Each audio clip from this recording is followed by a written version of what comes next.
no siente esa necesidad, Sara? ¿Tan humana? ¿No se investigan ahora las estrellas? Claro, con vuestra tecnología no podéis. Porque supongo que no construís cohetes orgánicos. Exploramos el espacio con nuestras mentes, Matthew, tan fácilmente como lo hacíais con vuestras máquinas. Nuestros cuerpos astrales han visitado miles de mundos, pero tan inhóspitos para la vida humana que vuestras naves no hubieran podido aterrizar en ellos. Soy un viejo loco con viejas ideas. No, eres un hombre adaptándose a un mundo con nuevas ideas. No, nunca me adaptaría a esto. Jamás podría hacer con mi mente lo que vosotros... Claro que podrás. Por medio de una operación psiónica gozarás de las mismas habilidades que tenemos nosotros. Explorarás mundos que jamás habrías soñado conocer.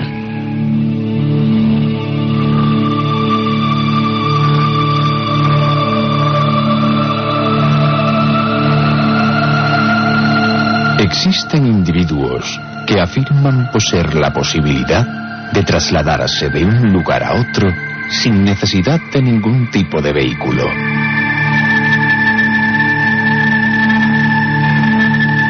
Salir fuera del cuerpo físico y viajar a través del tiempo y del espacio.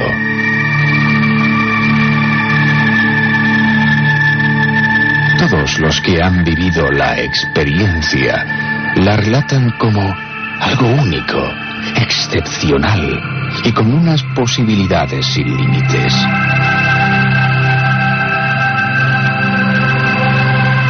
Es el viaje astral. Comencemos a conocer un poco de qué se trata. Nuestro invitado nos cuenta.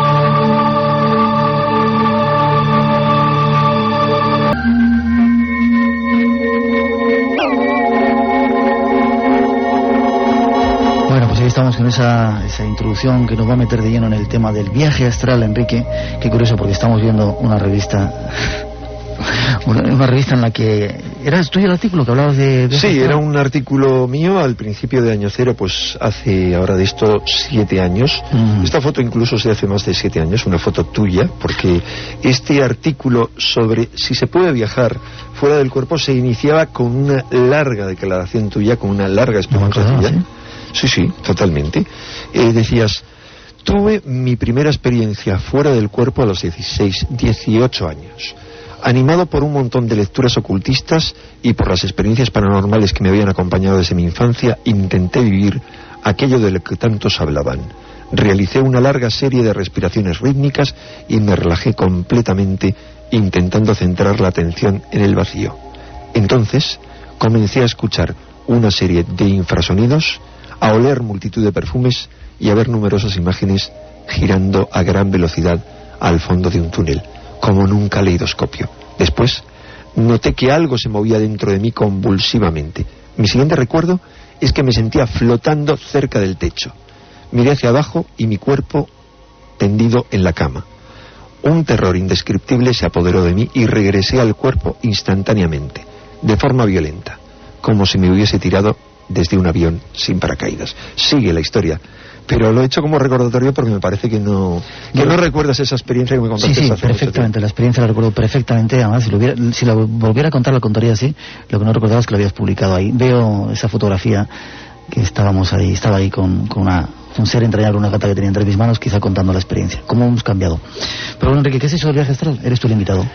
Bueno, soy yo el invitado, pero tú tienes más experiencia. Vamos a ver, eso del viaje astral es algo complejo, es algo muy complejo, algo que me ha fascinado siempre y que en este momento me fascina mucho más. Estoy preparando un estudio muy a fondo sobre el viaje astral y por ello he de pedir desde ya, y me voy a permitir repetirlo. Atentos a todos nuestros oyentes, hay una petición de experiencia seguramente que queremos hacer desde aquí. Sí, me interesa muchísimo cualquier tipo de experiencias, pero vamos a hablar ahora muy ampliamente de lo que yo entiendo, no ya por viaje astral, sino por exteriorización de lo que sea, de la conciencia, diría yo. Cualquier tipo de experiencias que han tenido nuestros oyentes en la línea de lo que vamos a hablar me interesan muchísimo. Prometo, no a corto plazo, sino a la medida de lo que me sea posible, contestarles telefónicamente mejor que por carta, porque podemos hablar con mucho más detenimiento y comentar sus experiencias, que por supuesto, si ellos nos autorizan a reproducirlas, o si en el caso de los que estén dispuestos a narrarlas por radio, pues podríamos hablar otro día con ellos, ¿no? Y que narraran sus experiencias. Los que no, que sepan que tienen la absoluta confianza de que no se harán públicos sus nombres. Solamente utilizaremos la experiencia para un estudio amplio para el que ya he reunido pues más de 1 millar de experiencias, la mayoría de personalidades y de personas extranjeras, pero también de unos cuantos españoles. A mí ha sido un tema que me ha fascinado, pues quizá hace tanto tiempo como a ti, pero siempre he tenido, pues yo creo que un miedo inconsciente, hasta que un día comprobé, en una experiencia en la que me encontré de pronto, comprobé que tenía eso que otra gente llamaba experiencia extracorporal más que viaje astral, y comprendí a partir de ese momento que experiencias similares las había tenido a lo largo de toda mi vida desde pequeño, y poco a poco, profundizando, fui comprendiendo que en efecto, como dice mucha gente, algo que podríamos llamar viaje astral o de otra forma puede ser experimentado quizá por todos nosotros durante el sueño. Lo que pasa es que no tenemos ninguna conciencia. Es más, mucha gente, muchos expertos aseguran que una de las vías de entrada a la experiencia de extracorporal, al llamado viaje astral, es a través del sueño. Tratando de recordar nuestros sueños, tratando de tener conciencia durante los mismos y de convertirlos en lo que se llama sueños lúcidos. Es decir, que tú puedas controlar el sueño, que puedas manejarlo, que puedas hacer lo que quieres durante el sueño. Y en ese caso, que lo que quieras sean sensaciones, visiones, experiencias asociadas al flotar, al nadar, al volar, al tiempo que sientes físicamente que tu cuerpo permanece en la cama. Parece que puede ser difícil esa experiencia, pero es realizable y es una experiencia buena, y yo creo que lo que tiene esto de muy interesante para quien pueda llevarla a cabo, aunque sea una vez y aunque sea de forma muy fragmentaria como nos ha ocurrido a mucha gente, es primero tomar conciencia de que a lo mejor experiencias de ese tipo nos están ocurriendo durante la tercera parte de nuestra vida, que es lo que dedicamos a dormir. Y bueno, sería ya bastante interesante, ¿no? Porque muchos nos hemos planteado, bueno, ¿y por qué dedicamos la tercera parte o la cuarta parte de nuestra vida al sueño? A lo mejor en el sueño se esconden, además de otras funciones fisiológicas importantes, descanso, etcétera, experiencias psíquicas importantes como esta. Otra cuestión más fundamental aún, por la que a mí me parece importante experimentar con esto, sea en sueños o sea por otras vías, es porque la experiencia extracorporal implica que la conciencia puede experimentarse, sentirse aislada del cuerpo físico, que puede trascender al cuerpo físico, que mientras que nuestro cuerpo físico permanece tumbado, nosotros podemos ir más allá. ¿Eso qué significado tiene? Tremendo. Eso significa, es una prueba evidente de nuestra trascendencia, o mejor dicho, de la trascendencia de nuestra conciencia, porque yo no creo en la trascendencia del ego, ya que el ego es algo demasiado flexible, unas veces somos así, otras de otra forma, tenemos demasiados egos, yo no creo en un solo ego en nosotros. ¿Y qué significa también, además de que la conciencia trasciende al cuerpo físico y a todas nuestras limitaciones de cualquier tipo? Significa también que una vez que moramos, una vez que abandonamos nuestro vehículo físico, que dejamos aquí este cuerpo, podemos considerar que lo que hemos abandonado es un cascarón, que la verdadera esencia de la que tan poca referencia tenemos, con la que tan poco contacto tenemos, que es nuestra conciencia o nuestro yo profundo, puede ir mucho más allá y de hecho abandona el cuerpo y de alguna manera sobrevive. Por supuesto, no estoy diciendo que esa conciencia, esa esencia sea lo que durante el viaje astral, que es una forma que se ha dado para agrupar a un montón de experiencias distintas, eso sea el alma, sea la esencia, no. Pero es otro vehículo distinto, porque lo que creo a fin de cuentas, a lo que me ha llevado no solo mi experiencia, sino sobre todo la investigación que he emprendido hablando con muchísima gente, estudiando pues más de 1000 casos, es que realmente, como plantea el esoterismo oriental y occidental, además del cuerpo físico, hay otra serie de cuerpos o vehículos de manifestación distintos. ¿Cuál es el problema? Nos ocurre como el famoso refrán, el que tiene un tío en Alcalá, ni tiene tío ni tiene nada. Es decir, de poco nos vale tener un cuerpo etéreo, un cuerpo astral, un cuerpo mental, un cuerpo causal, como hablan diferentes tradiciones, o de poco nos valdría decir, tenemos un alma, si no experimentamos eso. Hacemos una pausa y continuamos.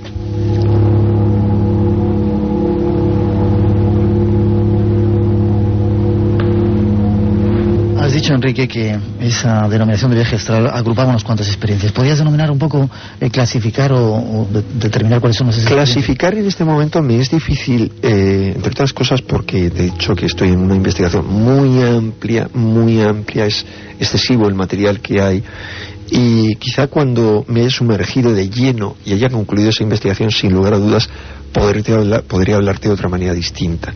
Pero lo que muchos autores, como por ejemplo Muldoon y Carrington, que son autores de 2 libros editados por Kier hace muchísimo tiempo y que han servido de referencia a mucha gente, describen, que dicen como algo que es más sutil que el cuerpo físico, pero que es casi físico, que tiene mucha menor densidad, que es como brillante, visible y es una réplica del cuerpo físico y se desprende. Hablan de muchas experiencias de este tipo. Aparentemente, según lo que conocemos, según los practicantes del viaje astral, según los investigadores y conocedores profundos, podrían ser la mayoría de esas experiencias no exteriorizaciones del cuerpo astral, sino del cuerpo etéreo. Es decir, el cuerpo etéreo sería como una contraparte invisible o perceptible solamente para alguna gente, mucho más sutil de nuestro cuerpo físico, mientras que el cuerpo astral es una manifestación superior y mucho más importante. Claro, aquí tendríamos que entrar en la consideración de lo que dicen no solo el ocultismo, sino las doctrinas orientales y mucha gente que trabaja muy a fondo con el tema acerca de estos diferentes cuerpos. En contra de lo que la gente puede pensar, ese cuerpo etéreo y ese cuerpo astral no son necesariamente inmortales, tal como podríamos pensar. Es decir, sobreviven después de la muerte del cuerpo físico, pero en cada caso podría diferir el tiempo durante el cual sobreviven. No hay que olvidar que a fin de cuentas, según la gente que ha experimentado muy a fondo con esto y según algunos maestros, estos otros cuerpos no son sino manifestaciones más duraderas, que perduran más tiempo y más sutiles, pero también pasajeras de ese yo superior, de esa conciencia, de ese espíritu. Según eso, entonces, decías antes que se puede hacer cada noche este tipo de experiencias. Entramos un poco en la parte práctica, si quieres. Sí, entramos en la parte práctica, pero perdón, Miguel, olvidé, cuando me habías pedido una clasificación, yo había hablado del doble etéreo, pero hay otro montón de cosas. Vamos a ver, sin entrar en consideraciones teóricas, cuando tomamos el global de experiencias que describe la gente, cuando le mencionas algo de esto, hay un montón de experiencias distintas. Podría estar el desdoblamiento del cuerpo etéreo, el desdoblamiento astral. Pero hay otras experiencias. La mayoría de la gente tiende a decir, cuando te cuentan experiencias reales y no tanto fantaseadas, porque hay mucha fantasía. Y ojo, la fantasía no hay que excluirla como algo negativo, como que algo que no tiene nada que ver. No, porque lo que es la experiencia astral y el plano astral, al parecer, tiene mucho de fantástico. Es lo que llamaríamos el mundo de la imaginación. Lo que pasa es que un mundo de la imaginación, un mundo imaginario que tiene una realidad mucho más importante de lo que nosotros le concedemos. Ahí entraríamos en una redefinición de qué entendemos por realidad y qué entendemos por fantasía. Pero además de eso, hay gente, una mayoría de gente, que tiene experiencias de desdoblamiento real, de verse fuera del cuerpo físico, pero como una suerte de vehículo que se desplaza de un lado para otro, y mucha otra gente que no ve, no percibe tal vehículo, que es como si su conciencia estuviera flotando en el aire y pudieran verse desde un lado o desde otro. Hay una experiencia para mí aleccionadora que contaba en aquel artículo, que me contó un importante ejecutivo, un directivo de una multinacional, y que se repite en muchos otros casos. Y es que él de repente estaba trabajando en su mesa cuando de pronto tiene, creo recordar que tiene como un instante mínimo, como si perdiera la conciencia, es solo un instante, y observa como si estuviera viendo la escena, incluido su cuerpo, desde arriba de la habitación. Él me asegura que no había ninguna duda de que ahí no había cuerpo astral ni ninguna historia de ese tipo, sino era solo su conciencia. Y se veía su conciencia abajo, es decir, el cuerpo no se había desvanecido, haciendo lo que estaba haciendo. Bueno, cuando se incorporó otra vez la conciencia al cuerpo, lo primero que se le ocurrió a este señor, muy pragmático, fue subirse encima de la mesa y observar, tratarse de poner en la posición en la que estaba aproximadamente, y ver que la percepción que tenía desde ahí era idéntica a la que había tenido. Ahora este señor se metió a partir de ese momento a leer, a investigar, a estudiar, y luego ha llegado a la conclusión, como otra mucha gente, que es que hay experiencias muy distintas. Estas experiencias se llaman experiencias asomáticas, es decir, sin cuerpo, y son distintas a las experiencias ectosomáticas, es decir, experiencias fuera del cuerpo. Fuera del cuerpo, pero como sintiéndose algo físico o parafísico, sintiéndose un núcleo energético. Las descripciones son muy diversas, varían muchísimo, insisto, varían muchísimo porque creo que las experiencias son muy distintas. Desde gente, por supuesto, hablando no en un estado de sueño lúcido, sino en un estado al menos de semisueño, de conciencia más o menos plena, desde gente que se visualiza como un cuerpo, un doble de su cuerpo físico que es luminoso, que está formado como por estrellitas, hasta gente que se visualiza como una nube o como una esfera luminosa en ocasiones, o como un punto luminoso. Lo curioso, lo más interesante, es que esto no podemos decir que sea un invento moderno, no. Encontramos idénticas experiencias, idénticas descripciones en culturas de todo el planeta.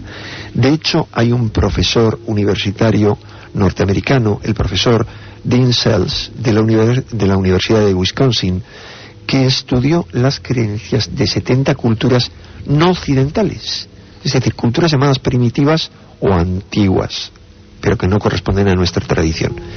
Y encontró relatos similares a la experiencia fuera del cuerpo en el 95% de estas culturas, en la práctica totalidad.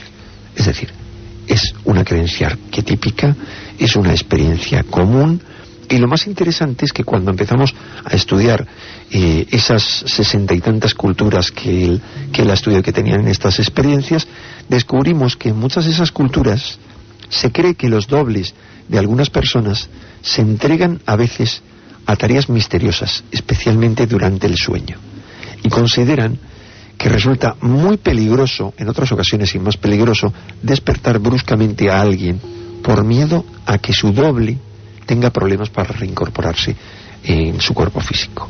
De todas formas, yo haría un comentario con respecto a esto que creo que tú puedes ampliar, y es que, ante todo, en estas experiencias lo más importante es no tener miedo, quitarse el miedo de encima.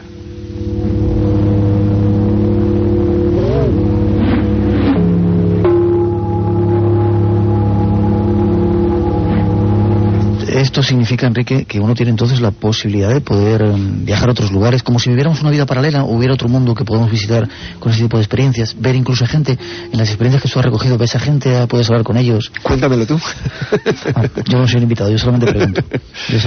Bueno, pues según me habéis contado, mucha gente que habéis tenido estas experiencias con frecuencia durante una época de vuestra vida, porque me imagino yo que en esta época pocas experiencias, ¿no? Sí, yo desgraciadamente he perdido esa posibilidad. Claro, porque estás demasiado entregado al trabajo, y eso le ocurre a la gente. En general, la constante que yo puedo descubrir es que la gente que ha tenido muchas experiencias de este tipo y tengo gente muy íntima y muy allegada como tú que las ha tenido y que he corroborado en ocasiones cosas fascinantes. Por ejemplo, que, voy a terminar lo que estaba contando. Esta gente ha tenido todo ese cúmulo de experiencias en épocas de su vida en la que tenían muy poca actividad obligatoria. Es decir, disponían de mucho tiempo para estar tumbados, relajados, entrenarse, experimentar. Estaban muy relajados. La gente que ha tenido experiencias extraordinarias, en un momento que han entrado en una época de estrés, de mucho estrés y de actividad, han dejado de tener estas experiencias. Con toda certeza, según he comprobado además por multitud de cosas, esta gente lo tiene durante el sueño. Yo estoy convencido también. Sin ninguna duda de ningún tipo. Y ahí habría que hacer matizaciones muy concretas porque, cuando la gente trabaja ocurren muchas cosas. Cuando trabaja descubren que ocurren muchas cosas durante el sueño, pero no conscientes. Decía antes que en ocasiones algunas de esas personas muy allegadas a mí y en otras ocasiones otras menos allegadas me han contado experiencias fascinantes que he corroborado. Una de ellas nos llevaría a uno de los muchos temas que van desgajándose de la experiencia fuera del cuerpo, que es la bilocación. El hecho de que mientras que ellos estaban, por ejemplo, en la cama, intentando salir fuera del cuerpo sin creer que lo habían conseguido, un familiar suyo les veía pasearse por un pasillo de la casa. O en ocasiones, lo normal era eso, pero en ocasiones en gente que tenía mucha más experiencia les estaban viendo en cualquier otra parte, incluso en cualquier otra ciudad. Esta experiencia, que ha sido repetida en el caso de numerosos místicos, es mucho más fascinante aún, porque en ocasiones se les ve físicamente y parecen incluso capaces de realizar tareas físicas, como era el caso de María Jesús de Ágreda, de la que te ha hablado Javier Sierra, que evangelizaba a los indios en América mientras que estaba en el convento de Soria, o como era Fray Martín de Porres, que estaba barriendo el convento y al mismo tiempo predicando o curando en otra parte de la ciudad o del planeta.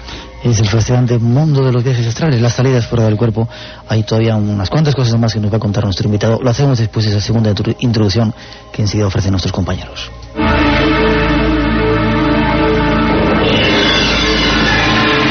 Espacio en blanco. Una puerta abierta hacia nuevos mundos.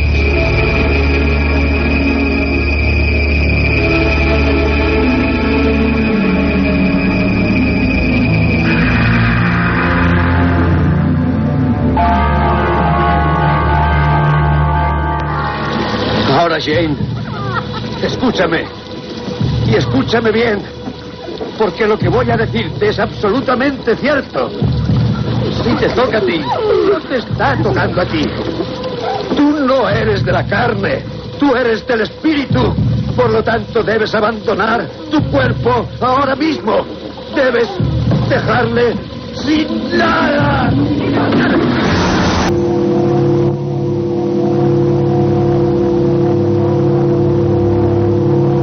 Esa introducción. Y como decíamos, mucha gente, Enrique, incluido mi propia experiencia personal, comenzaron haciendo serie de experiencias de salir fuera del cuerpo leyendo a Lobsang Rampa. Pues sí, leyendo a Lobsang Rampa, pese a que sea una novela, pero novelas muy bien documentadas en ocasiones, o por lo menos que recogían muy bien el ambiente y que además probablemente pues él hubiera tenido experiencias de cualquier tipo, místicas, no tengo ninguna duda. Cualquiera que se propone tener experiencias de este tipo, con el máximo de sensatez, las tiene. Yo no sé si preguntarte en un momentito como si hay una técnica que tú hayas sacado de ese estudio que estás realizando, pero te iba a decir, ahí contaba él un poco, el sistema relajarse, y luego de alguna forma describía muy bien la salida fuera del cuerpo. Tú decías antes de no tener miedo, la primera sensación que muchos viajeros extracorpóreos relatan es el miedo, yo por lo menos, más aterrador que yo he sentido en mi vida. Quizás eso sea, primero, lo de Lobsang Rampa sirve esa experiencia, o lo que él cuenta, para llegar a tener un poco un inicio de viaje astral.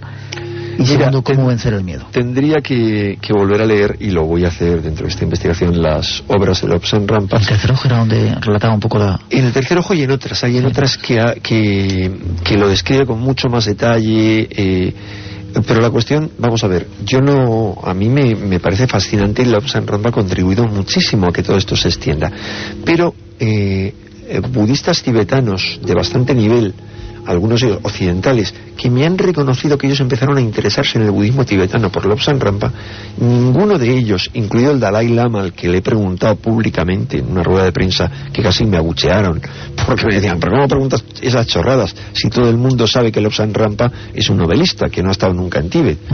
El propio Dalai Lama y otras máximas autoridades del budismo tibetano, sin excepción, me confirmaron que efectivamente Lobsang Rampa nunca había estado en el Tíbet. Es decir, Lobsang Rampa no se llama Lobsang Rampa, no existía tal lama que él describía, sino que se llama Cyril Henry Hoskins, y era un británico que murió en Canadá, y bueno, que escribía sus novelas. Ahora, eso no significa que sus novelas no estén basadas en realidades. Es más, yo no puedo excluir como nadie que hubiera alguna realidad. Él cuenta ahí una historia. Yo siempre he contado la parte desmitificadora. Y si alguien me pregunta, diré, creo que son novelas y punto. Ahora, eso no significa excluir otras posibilidades, que por supuesto a cualquier persona medianamente racional, y a cualquier racionalista, y más a un escéptico, le parecerá una locura total, pero hay que contarlo. Dentro de muchas tradiciones, no solo tibetanas, sino prácticamente de todo el mundo, existe la creencia que al abandonar uno el cuerpo, otros espíritus u otras entidades u otros cuerpos sutiles pueden adueñarse del cuerpo de uno.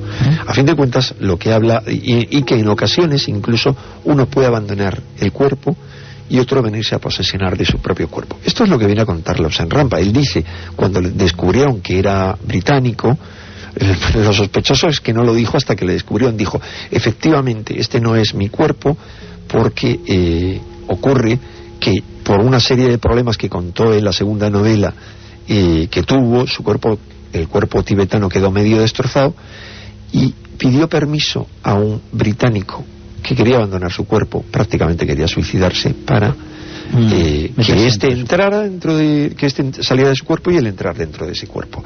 Efectivamente, su mujer confirmó que a partir de ese momento hubo una transformación muy grande en él. Insisto, esto puede sonar a locura, pero hoy en día forma parte de una amplia mitología muy extendida en todo el mundo en torno al tema de la nueva era, que es el tema de los walk-ins. El concepto de walk-in, que se ha popularizado en España por la magnífica novela de J.J. Benítez, iba a decir Mágica Fe, es Ricky B. Ahí cuenta la experiencia de una señora americana que estuvo en España y que en un accidente, aparentemente, según ella cree, murió, y su cuerpo fue incorporado por una extraterrestre, por un espíritu extraterrestre.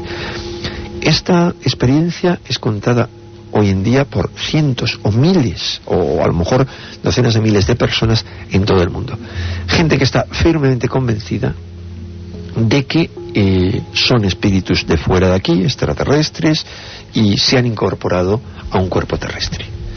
Bueno, ahí está. A fin de cuentas, Lobsang Rampa era un antecedente de esta historia. Hay otros antecedentes similares, aunque, insisto, el problema que hay es que algunos de sus libros, como Más allá del décimo, vamos, me parece una locura total. En el caso de Más allá del décimo, dice algunas cosas que carecen de bastante sentido común, que son recopilación de obras ocultistas, pero como siempre, eso no significa anular toda su obra, y en cualquier caso el valor que me parece novelístico, de entretenimiento, de apertura mental, pues para mí es muy grande. Y mucho nos sirvió para aprender a realizar ese tipo de prácticas. Te preguntaba cómo vencer el miedo que surge en la primera parte de la experiencia, y si es peligroso realizar viajes astrales antes de pasar a una mínima técnica que podemos enseñar. Tú mismo me decías en aquel entonces, junto con otra mucha gente que entrevisté, que no era peligroso. No era peligroso como ninguna otra cosa, diría yo. Es decir, vamos a ver, cualquier experiencia que se salga de lo normal, y salirse de lo normal es quedarse uno sentadito en su casa, haciendo un mínimo paseo por dentro de casa, alimentándose mínimamente bien, etcétera. Cualquier otra experiencia es peligrosa. O sea, si salimos a la calle, en cualquier ciudad, no en el campo, es peligroso, porque están pasando coches constantemente si no cruzamos por los semáforos, y aún así hay un coche que se puede saltar un semáforo. Si conducimos es mucho más peligroso. Si salimos a la carretera, aún más peligroso. Si tomamos un avión, es peligroso. ¿Cuál es la diferencia que hay entre todas esas experiencias y el viaje astral en cuanto al tema de peligros? Bueno, que en todas esas experiencias se supone que estamos educados, acostumbrados, sabemos qué es lo que hay que hacer. Sabemos que al cruzar una calle por la que pasan muchos coches hay que pasar por un semáforo, en todo caso por un paso de cebra, que además hay que mirar a un lado y a otro para evitar que haya algún coche que te pueda arrollar. Cuando viajamos en un avión, el avión lo pilota alguien muy experimentado y está controlado por un montón de expertos. Bueno, yo diría que es algo similar a eso el tema del viaje astral. El viaje astral es infinitamente menos peligroso que cualquier cosa de esas, pero yo no descartaría el que pudiera haber accidentes de cualquier tipo, al igual que en cualquier experiencia paranormal. Siempre las llamadas experiencias paranormales hay que tomárselas con mucho cuidado. Hacer una psicofonía y hacer una ouija pueden ser terriblemente peligrosos, porque al igual que el viaje astral, primeramente porque puede producir un desequilibrio psíquico notable. En el caso de que una persona tenga, por ejemplo, una esquizofrenia latente, la puede manifestar con cualquiera de estas experiencias, incluido el viaje astral. Alguien que tenga problemas de corazón, indudablemente, sea verdad o mentira, sea una experiencia subjetiva o real, el viaje astral, la experiencia extracorporal, aunque esté viviendo esa experiencia como algo real y sea imaginaria, podría, en el caso de repente de verse sobresaltado, tener un ataque al corazón. Entonces hay que tomárselo todo con mucha tranquilidad, con mucha calma. Cualquiera que le interese comprarse alguno de los libros, hay muchos libros por ahí que explican, no muchos, unos pocos, en castellano no hay tantos, que explican cómo realizar el viaje astral. Y bueno, cualquiera de ellos, incluso la lectura de varios de ellos, nos puede, en ese sentido, ir entrenando, ir educando. ¿Cómo vencer el miedo? Ese miedo tremendo, terrible que se siente cuando uno siente que está fuera de su cuerpo. Bueno, yo creo que la forma fundamental de vencerlo es experimentándolo una y otra vez, es decir, primero teniendo mucha conciencia de lo que se va a vivir, habiendo leído, habiendo hablado mucho, habiendo escuchado muchas cosas a este respecto, muchas experiencias, porque en ese caso, si tú tienes conciencia cuando estás fuera del cuerpo y te acuerdas de todo eso, ese miedo puede cesar definitivamente. El problema que hay, que hemos experimentado mucha gente, como tú, como yo, es de repente, cuando hemos tenido una experiencia similar, la mía no fue tan fuerte como la tuya, me encontraba haciendo una práctica de Nidra Yoga, de yoga del sueño, repitiendo un mantra, y de repente, yo tuve la sensación como que me quedaba dormido repitiendo eso, y que me despertaba y seguía repitiendo automáticamente el mantra. Pero no tenía ningún control físico, no podía controlar mi cuerpo, no podía dejar de repetir el mantra. Tenía como una sensación de asfixia, de ahogo, falta de control total, parálisis, como una especie de reverberación, de vibración por el cuerpo y al mismo tiempo el cuerpo entumecido. Era un conjunto de sensaciones y yo traté de recuperar el control de mi cuerpo, y la angustia fuerte fue al ver que no podía recuperar el control de mi cuerpo, y la angustia también fue al percibir, entre comillas, al sentir, porque casi no pude percibirlo del miedo que me daba, como una entidad potentísima, oscura, para mí muy tremenda, a los pies de la cama, que claro, en ese estado nada racional, inconsciente, yo asocié como un demonio, una historia de ese tipo. Luego el que era eso se presta un montón de explicaciones. Yo desde luego a las primeras explicaciones que voy es a las psicológicas. Antes de buscar cualquier entidad externa, lo primero que me tengo que plantear, ¿eso que había ahí era una parte de mí? ¿Una de las partes invisibles de mí? Esa es la primera pregunta. Y mi respuesta, aunque pueda estar equivocado, es sí, lo era.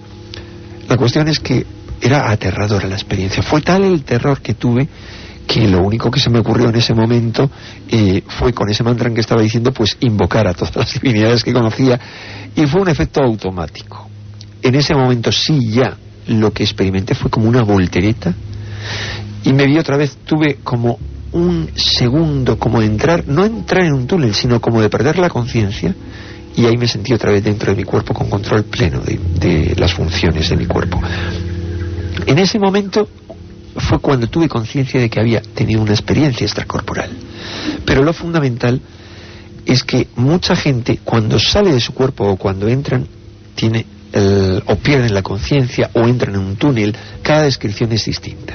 Ahora, si quieres, lo que podemos hacer es contarles a nuestros oyentes algunas cuestiones fundamentales que podrían saber, que podrían tener en cuenta a la hora de experimentar. Vamos con ello, breve, porque nos queda poco tiempo ya. Pues mira, en general, aunque muchas de las personas que hemos entrevistado a lo largo de mucho tiempo recomiendan experimentar al acostarse. Otros consideran que el momento mejor para intentar la proyección fuera del cuerpo es el momento cuando uno va a despertarse, justo cuando uno va a después del despertar. sueño. Sí, porque esta gente dice que cuando te acuestas sueles quedarte dormido. Yo creo que depende de cada experiencia. Mira, no hay una norma. Yo mismo puedo decir que he sido un trasnochador siempre, aunque en general cuando me acostaba tendría que quedarme dormido, que por la mañana me costaba mucho trabajo despertarme. Sin embargo, últimamente me despierto pronto y con una conciencia suficiente como para emprender una experiencia de este tipo. Cada uno tiene que ver cuál es su momento. Lo importante es elegir un sitio tranquilo, oscuro y caldeado, donde uno se encuentre a gusto, en síntesis, a una hora en la que no haya muchos ruidos y donde nadie pueda interrumpirte.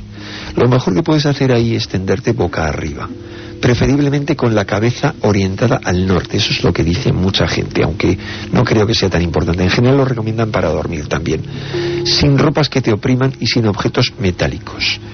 Los expertos te recomiendan que te relajes física y mentalmente con los objetos cerrados, con los ojos cerrados y la boca semicerrada. Puedes imaginar que sientes tu cuerpo cada vez más pesado. La práctica previa y sistemática de técnicas de relajación, de visualización, de concentración, de meditación te va a ayudar en eso siempre, siempre. Sobre todo diría yo las de concentración, porque es muy importante estar concentrado en lo que se está haciendo, visualizar. Las técnicas de visualización sirven, tendríamos que hablar con mucho más detenimiento, pero en el fondo hay un montón de técnicas tibetanas, las técnicas tibetanas del Powa, o las técnicas taoístas, en las que he sido iniciado, taoístas chinas, de la fusión de los 5 elementos que llevan fundiendo los 5 elementos básicos, los 5 fluidos del cuerpo, de los diferentes órganos. Son técnicas de visualización en las que tú vas concentrándose y visualizando un doble de tu cuerpo y haciendo una serie de prácticas con él. Eso es como una especie de creación consciente o de recreación consciente del cuerpo astral, siguiendo con la práctica que puede hacer cualquiera de nuestros oyentes. Lo mejor es que se concentre en una sola imagen mientras comienza a adormecerse. Esto contribuye a producir un trance autohipnótico que puede facilitar la experiencia fuera del cuerpo. Lo más importante es utilizar la voluntad y la imaginación combinadas de una forma adecuada para enfocar nuestra atención en ese mundo interior en el que todo puede suceder. Pero todo esto sin que perdamos la conciencia. Tú mismo me recordabas en aquel entonces, me decías, en base a tu experiencia, que lo más recomendable, tras haberte predispuesto durante el día para hacer la experiencia, era hacer respiraciones rítmicas. No sé si recuerdas, Miguel. Y me decías que al relajar el cuerpo y al fijar la atención en esas respiraciones rítmicas, aquietas la mente y sientes tu cuerpo cada vez más pesado, hasta entrar en un estado cataléptico al que no hay que temer. Ese estado que decíamos de catalepsia, en el que no hay control físico, lo que hay que dejarse llevar. Es decir, eso es lo que quieres conseguir. Para provocar el hormigueo o la vibración, que para mucha gente anuncia el desdoblamiento, para mucha gente es la catalepsia, para otro ese hormigueo o esa vibración. Uno de los mayores expertos, que es Robert Monroe, el del Instituto Monroe, recomienda enfocar los ojos en un punto situado a unos 30 centímetros de la frente y trazar a partir de ese punto una línea imaginaria paralela a tu cuerpo, imaginando que las vibraciones que vas sintiendo en tu cuerpo, esa conciencia, energía de tu cuerpo que va vibrando, van ascendiendo desde allí hacia tu cabeza. Cuando controlas esa sensación de hormigueo y la guías a través de tu cuerpo hasta los pies y otra vez hacia la cabeza, vas obteniendo progresivamente una vibración continua, siempre según la técnica esta de Robert Monroe, similar esa vibración a la de un motor que funciona suavemente. En ese momento estás listo para iniciar el despegue. Puedes concentrarte en lo agradable que te resulta flotar en el aire, libre de toda limitación. Esa es una posibilidad. Otra técnica distinta consiste en dormirte con la imagen de que te estás elevando y programarte para despertar fuera del cuerpo en un momento dado del sueño, lo que hemos hablado antes del sueño lúcido. Hay muchas técnicas que yo creo que lo mejor es que cualquier persona que le interese consiga algún buen libro. Hay muchos libros que hablan de ese tema. Pues, por ejemplo, yo recomendaría uno que es difícil de encontrar, que es de Editorial EDAF y se titula algo así como Experiencias extracorporales en 30 días, porque es un libro breve y sobre todo porque la persona que lo ha escrito, yo la conozco, es Kate Hararay, y su pareja, Kate Hararay, ¿qué tiene de importancia? Mucha. Primeramente ha sido uno de los sujetos, es psicólogo, pero antes de ser psicólogo cuando era estudiante, con los que más se han experimentado en diferentes laboratorios norteamericanos, y fue uno de los que se trabajó dentro de los primeros proyectos de visión remota y de experiencias extracorporales para las agencias de inteligencia norteamericanas, porque ha habido mucha gente de los diversos proyectos, tanto civiles como militares, que se han entrenado tanto en visión remota como en salida fuera del cuerpo, para utilizarlo con propósitos militares y de espionaje.